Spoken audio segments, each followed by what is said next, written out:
भाजपा के स्टार प्रचारक और मध्य प्रदेश के मुख्यमंत्री शिवराज सिंह चौहान की नज़र में किसान आंदोलन अब मुद्दा नहीं रह गया है। उत्तर प्रदेश में चुनाव से ठीक पहले कई ओबीसी नेताओं के पार्टी छोड़ने को वे भाजपा के लिए नुकसानदेह नहीं मानते। उत्तराखंड में 4 दिन प्रचार कर चुके चौहान कहते हैं कि महंगाई मुद्दा नहीं है, जनता काम देखती है। उन्होंने उत्तराखंड में 2/3 बहुमत और यूपी में 300 से ज्यादा सीटें जीतने का दावा किया। शुक्रवार 11 फरवरी को क्रिप्टो करेंसी बाजार में काफी बड़ी गिरावट आई है। Global crypto currency market cap में 15.31% गिरावट के साथ $1.70 ट्रिलियन रह गया, जो कि कल गुरुवार को 11 बजे तक $2 ट्रिलियन था। बड़ी करेंसी बिटकॉइन और इथेरियम में हालांकि बड़ी गिरावट नहीं दिखी। मुख्तार अंसारी को टिकट देने के कारण बीजेपी के निशाने पर आए सुहेलदेव भारतीय समाज पार्टी के राष्ट्रीय अध्यक्ष ओम प्रकाश राजभर ने शुक्रवार को इस मामले पर पलटवार किया है। आपको बता दें कि एक दिन पहले ही वाराणसी में केंद्रीय मंत्री अनुराग ठाकुर ने मुख्तार अंसारी को टिकट देने पर सपा पर निशाना साधा था। ओम प्रकाश राजभर ने मुख्तार अंसारी को प्रत्याशी बनाए जाने पर उठते सवालों का जवाब देते हुए दो टूक कहा है कि बीजेपी के सहयोग से बाहुबली ब्रजेश सिंह एमएलसी बन सकते हैं, तो हम बाहुबली मुख्तार अंसारी को क्यों टिकट नहीं दे सकते। सुभाषपा मुख्तार अंसारी को टिकट देगी और जिताएगी भी। पीडीपी प्रमुख महबूबा मुफ्ती ने केंद्रीय मंत्री अजय मिश्रा टेनी के बेटे आशीष की जमानत पर कटाक्ष किया है। उन्होंने शुक्रवार को कहा है कि उनकी पार्टी की युवा शाखा के नेता वहीद पारा सहित कई लोग कथित झूठे आरोप में जेल में है, लेकिन किसानों को वाहन से कुचलने वाला एक केंद्रीय मंत्री का बेटा खुला घूम रहा है। आपको बता दें कि जम्मू कश्मीर के पूर्व मुख्यमंत्री महबूबा मुफ्ती ने केंद्रीय मंत्री अजय मिश्रा के बेटे आशीष मिश्रा को लखीमपुर खीरी मामले में इलाहाबाद उच्च न्यायालय से जमानत मिलने पर अपनी बात रखी। राजधानी दिल्ली में कोरोना की तीसरी लहर लगातार कमजोर पड़ रही है। तीसरी कोरोना लहर की शुरुआत के बाद शुक्रवार को पहली बार दिल्ली में एक दिन में 1000 से कम कोरोना के मामले सामने आए हैं। बीते 24 घंटे में दिल्ली में 977 नए केस सामने आए हैं, जबकि कोरोना संक्रमण दर 1.73% हो गई है।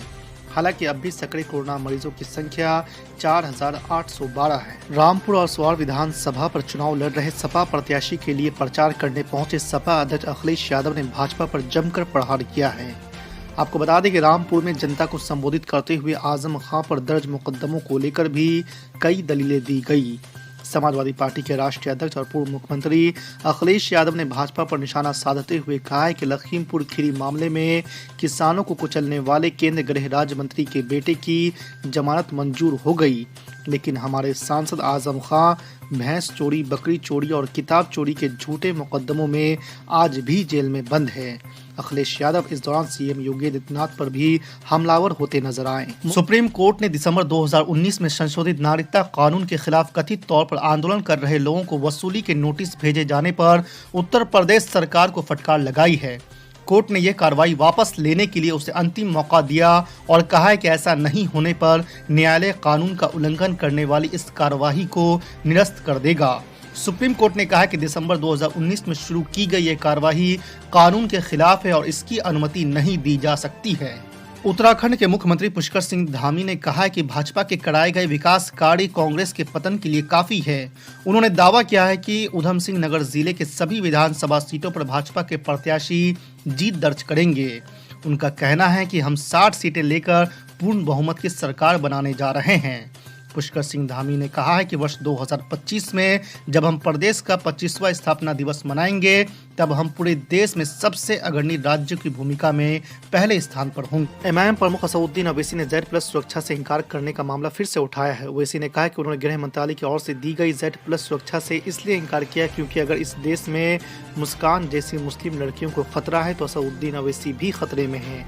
आपको बता दें कि असदुद्दीन ओवैसी की कार पर उत्तर प्रदेश में चुनाव प्रचार के दौरान गोली चलाई गई थी, जिसके बाद असदुद्दीन ओवैसी को गृह मंत्रालय ने Z+ सुरक्षा दी थी, जिसे उन्होंने लेने से इंकार कर दिया। आप मजलूमों का साथ देंगे। जिंदगी की मिसाल यह है कि आप जुल्म को जमहूरी तरीके से उसका खात्मा करेंगे।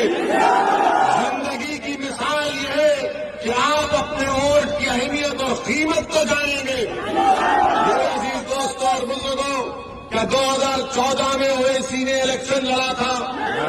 नहीं। 2017 में हम सिर्फ 30 सीट पर चुनाव लड़े, तब भी अखिलेश और राहुल की जोड़ी जो नाहिल और नाकाम जोड़ी थी, 2019 में हम नहीं लड़े, अखिलेश और बहन जी मिलकर लड़े। सिर्फ 15 लोकसभा की सीट पर कामयाबी हासिल की। समाजवादी के लोग आज हम पर उंगलियां उठाते, बताओ समाजवादी के लोगों, तुम्हारे पास 5 MP जीते, जिसमें से 3 अल्पसंख्यक समाज के मुसलमान और एक पिताजी और एक बेटा। आप बताइए कौन जिम्मेदार है इसका? और मैं आपको बता रहा हूं, आज समाजवादी पार्टी के लोग असदुद्दीन ओवैसी पर इल्जाम लगाते, लगाओ जितना इल्जाम लगाना है लगाओ। मैं तुमको बता रहा हूं कि तुम्हारे इल्जाम लगाने से मैं पीछे हटने वाला नहीं हूं इंशाअल्लाह। बल्कि मैं तो उनसे कह रहा हूं और उन जालिमों से कह रहा हूं जो ये समझ रहे हैं कि गोलियों की बौछार करने से ओवैसी डर जाएगा या जबान खामोश हो जाएगी। नहीं होगी। ना इनके इल्जाम मेरे हौसले और अज़म में कमी पैदा कर सकेंगे, ना किसी जालिम की गोलियां मेरे दिल में सिवाय भाई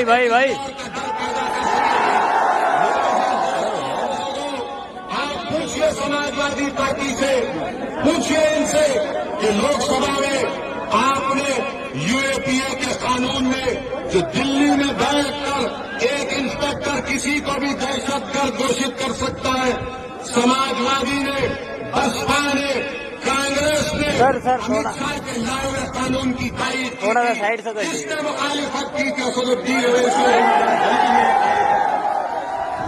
मेरे अजीज दोस्तों और बुजुर्गों, आपसे मैं अपील करने आया हूं कि डर के वोट मत दीजिए, उमेर मदनी को उम्मीद के नाते वोट दीजिए।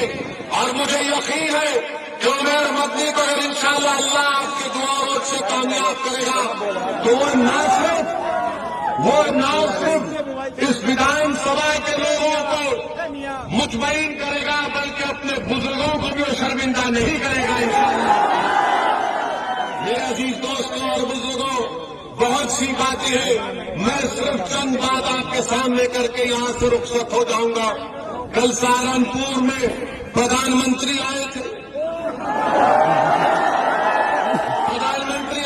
अचानक ट्रिपल तलाक के बारे में बोले। प्रधानमंत्री को अचानक मुस्लिम महिलाओं से मोहब्बत, मगर प्रधानमंत्री जी ये तो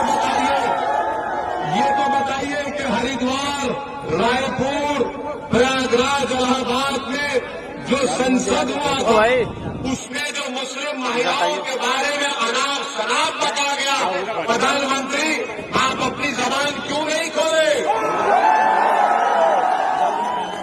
प्रधानमंत्री आप राज्यसभा लोकसभा में भाषण दिए, बहुत लंबा छोड़े, मगर आपकी जबान से उन बच्चियों का जिक्र नहीं निकला जो अपनी शनाख्त और अपनी गैरत के मुजाहरे करते हुए इल्म के हासिल कर रही थी कर्नाटका में, जो हिजाब और निकाब पहनकर इल्म हासिल करना चाहती थी। देश के प्रधानमंत्री इस पर कोई तबसरा नहीं कर रहे। मुझ पर ये समाजवादी के लोग, मुझ पर ये बसपा के लोग और ये बीजेपी के दल्ले कह रहे हैं कि ओवैसी उत्तर प्रदेश के चुनाव में यार उत्तर प्रदेश